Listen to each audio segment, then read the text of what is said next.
ভিন্ন ধর্ম মতাদর্শের যারা শুনছেন সবার প্রতি আন্তরিক কৃতজ্ঞতা। ছাদে এসে আসলে অনেকদিন পরে ভিডিও বানাচ্ছি এবং সেই ভিডিওটা যখন অনেকদিন পরে বানাচ্ছি ঠিক তখন আসলে দোমুখ সাপ, বক ধার্মিক, এই টাইপের যে প্রবাদগুলো ছোটবেলায় আমরা পড়েছিলাম, যেটা আসলে কোন একজন পাবলিককে, একজন ব্যক্তিকে ক্যারেক্টারাইজড করে এবং এটা আসলে কোনো ভালো ব্যাপারে তাকে ইন্ডিকেট করে না, সেই কথাগুলো বারবার মনে পড়ছে।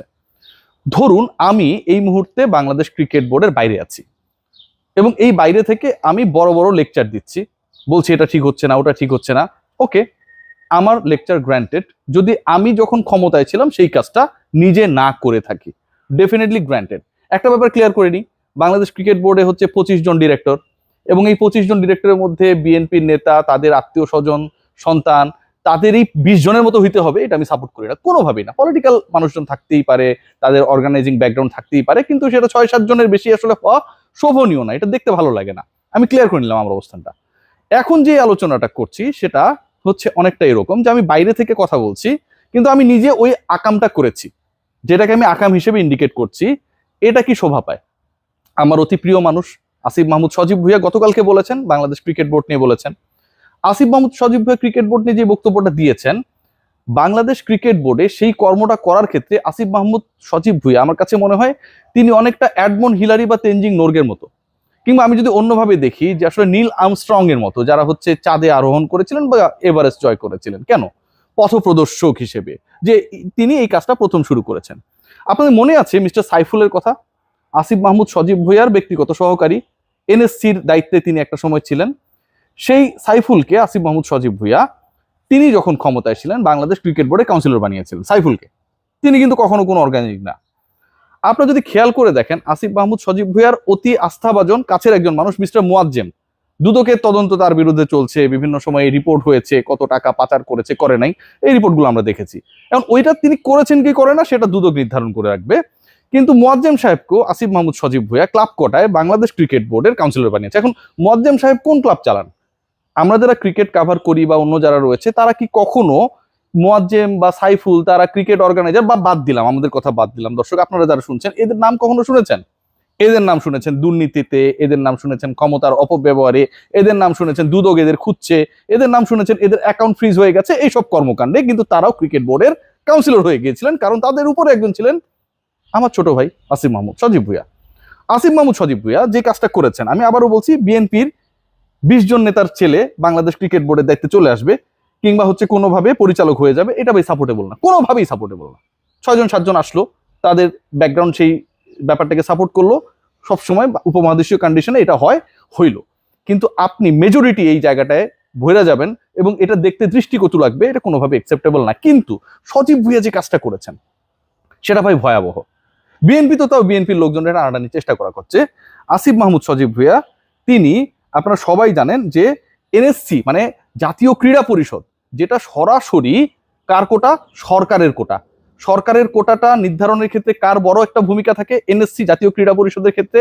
আপনারা দেখেছিলেন না যে এনএসসি কোটা থেকেই তো একটা সময় হচ্ছে ফারুকদেরকে ঢুকানো হয়েছিল, নাজমুল আবেদিন ফাহিমদেরকে ঢুকানো হয়েছিল, যিনি উপদেষ্টার দায়িত্বে অথবা মন্ত্রণালয়ে চালান যিনি। সেখান থেকে আওয়ামী লীগ করা একজন ব্যক্তিকে আসিফ মাহমুদ সজীব ভুঁইয়ার ওই সময়ের এনএসসি ঢুকিয়ে দিয়েছিল।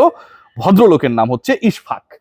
যখন এটা নিয়ে আমরা সবাই বললাম যে আসিফ মাহমুদ সজীব ভুঁইয়া তিনি বারবার শেখ হাসিনা, আওয়ামী লীগ, বাংলাদেশ, নতুন দেশ, জুলাই বিপ্লব, এই বক্তব্যগুলো দেন, কিন্তু তিনি একজন মানুষকে, যিনি নিজে ব্যবসায়ী, আওয়ামী লীগের মনোনয়ন প্রত্যাশী ছিলেন, তাকে এনএসসির কোটা, তার নিজস্ব কোটা থেকে বাংলাদেশ ক্রিকেট বোর্ডের পরিচালক বানানোর ওই লিস্টে ঢুকিয়ে দিলেন। তখন তাকে সরিয়ে দেওয়া হয়। আওয়ামী লীগের আলোচনাটা আমি শেষ করলাম, আওয়ামী লীগের আলোচনা আপনারা স্ক্রিনে দেখছেন। এবার আসি একটু বিএনপির ব্যাপারে, যে বিএনপি নিয়ে আসিফ মাহমুদ সজীব ভুঁইয়ার এত এলার্জি। আমি কিন্তু সবগুলো উইথ এভিডেন্স আলোচনা করছি, this nothing from my own. এমন না যে আমি আমার মতো করে বানিয়ে বানিয়ে বলছি, সেটা বলার সুযোগ নেই আপনাদের সামনে। এবার একটা স্ক্রিনশট আসবে, এই স্ক্রিনশটটা তিনি একজন বিএনপি যেই নেতাদের নিয়ে তার এত আপত্তি এবং বিএনপি নেতাদের সন্তানদের নিয়ে এত আপত্তি, সেরকম একজন বড় নেতার সন্তানকে তিনি পাঠিয়েছেন। ঘটনাটা ঘটেছিল কবে ঘটেছিল একটু আপনারা যদি দেখেন স্ক্রিনে দেখতে পাবেন যে 30 সেপ্টেম্বর বাংলাদেশ ক্রিকেট বোর্ডে ইলেকশনটা 6 বা 7 অক্টোবরে হয়েছিল।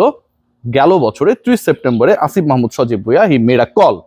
সেই কলটা যখন সেই নেতার সন্তান, যে নেতার সন্তানদের এখন তিনি দেখতে পাচ্ছেন না, ঠিক তখন তিনি বিএনপিকেই খুঁজছিলেন, আসো আমাকে সঙ্গ দাও, আমাকে সাপোর্ট দাও। ক্রিকেট বোর্ডে আসলে আমি ব্যালেন্স করতে পারি, সেই ব্যাপারটা এনশিওর করো। সেখানটায় কল দেওয়ার পর তিনি যখন পেলেন না, পরবর্তী সময়ে তিনি নিজেই, আমার প্রিয় ছোট ভাই, তাকে টেক্সট করলেন। 30 সেপ্টেম্বরে গল্প বলছি। Hello, I am Asif Mahmud, adviser, government of the people's republic of Bangladesh. আমার যদি উচ্চারণে ভুল হয়ে থাকে আপনি ঠিক করে দিবেন, পরবর্তীতে আমি ঠিক করার চেষ্টা করব। এরপর লিখেছেন, need to talk, please let me no when I can talk. 30 সেপ্টেম্বরে আসিফ মাহমুদ সজীব ভুঁইয়া নিশ্চয়ই তিনি পরের বছর বিয়ে করবেন, সেই বিয়ের অ্যাডভান্স দাওয়াত দেওয়ার জন্য হচ্ছে এই নেতার সন্তানের সাথে যোগাযোগ করেন নাই।